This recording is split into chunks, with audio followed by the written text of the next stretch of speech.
We're continuing to follow that breaking news from the Wall Street Journal, which reported tonight that a lewd letter bearing Donald Trump's signature was given to Jeffrey Epstein in 2003. According to documents reviewed by the Journal, as well as people familiar with them, that letter contains several lines of typewritten text framed by the outline of a naked woman.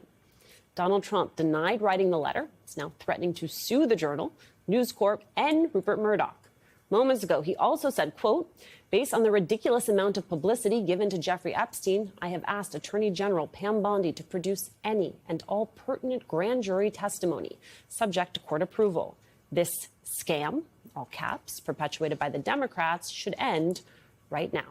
Joining me now, Democratic Congressman Jamie Raskin, a ranking member on the House Judiciary Committee. Congressman, we've been talking about this Wall Street Journal story, just a couple hours old.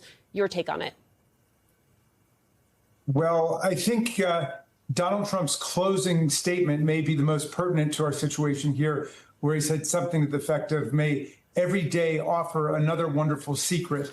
And I think he's going to get his wish on that, because I think every day another wonderful secret about the relationship between Donald Trump and Jeffrey Epstein is going to be leaking out, because so many people knew about it. And there are photographs and there are tapes and there are letters and documents like this. But it's obvious what we need. We need total disclosure of the complete file, redacting only the names and the identities of the minor victims, of the sex abuse victims of Jeffrey Epstein and of the sex ring.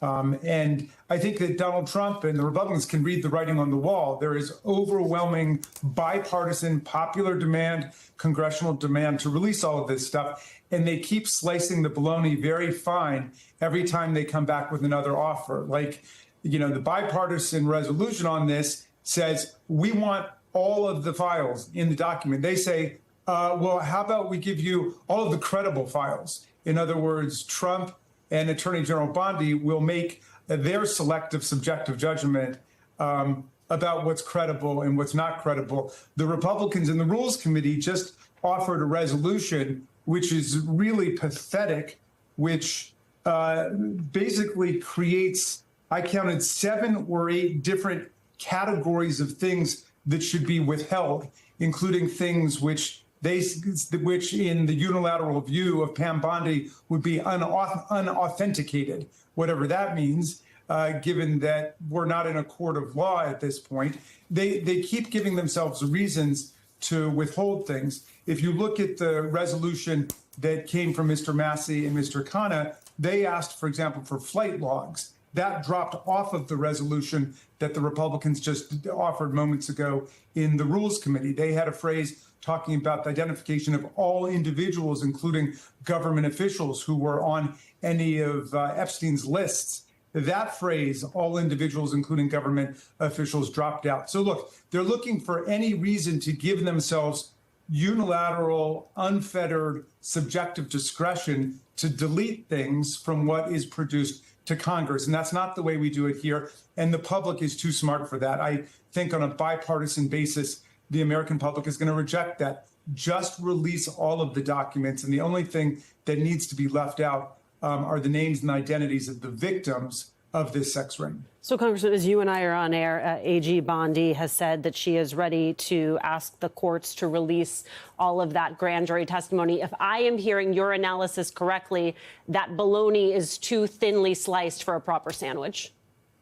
Yeah, but we're not asking for the grand jury testimony. We're asking for all of the files the Department of Justice has. In other words, we're asking for exactly what Donald Trump was demanding and exactly what Pam Bondi was demanding before they got into power and got to look at everything. And now they're looking for reasons to make very careful deletions and excisions from the record. We want to be able to see it all, to get to the bottom of this. And there is a bipartisan urgency about it. I know that the Republican leadership in the House is trying to hang on to give them the wiggle room to get rid of the documents they don't want us to see. But I think that the cat is out of the bag, and they're going to have to turn everything over to us. They're still debating live. I want to ask you about another piece of this, which is you have Trump saying he's following through on his threat to sue the Wall Street Journal for reporting this story. This is what he posted on Truth Social. The Wall Street Journal and Rupert Murdoch personally were warned directly by President Donald J. Trump that the supposed letter they printed was a fake.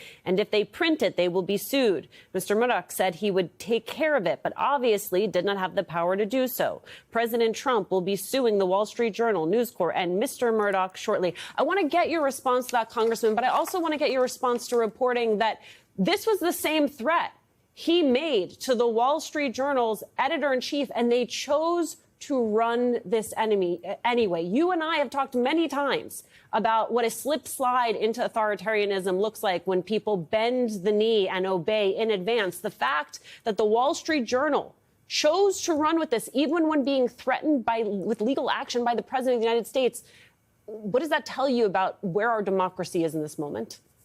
Well, how sad and tragic it is that the owner of the Wall Street Journal told Donald Trump, the president himself, he would take care of it, but he was unable to do so. Well, that's exactly what the rich and powerful people told the prosecutors down in Florida when this whole thing started, that they would take care of it. And in fact, it was Donald Trump's later Secretary of Labor, who was then U.S. Attorney in the Southern District of Florida, who took care of it for Jeffrey Epstein and took what was a prepared 60-count federal indictment to throw the book at them for this complex human trafficking, sexual abuse of minors ring, and they turned it into one mild state count of solicitation. He took the plea and was able to have this sweetheart contract where he spent all day doing whatever he wanted, and then he would go and spend the night in jail. Like, that is a double system of justice, and that double-tiered system of justice lasts right up until this day, where Donald Trump is now calling Rupert Murdoch saying,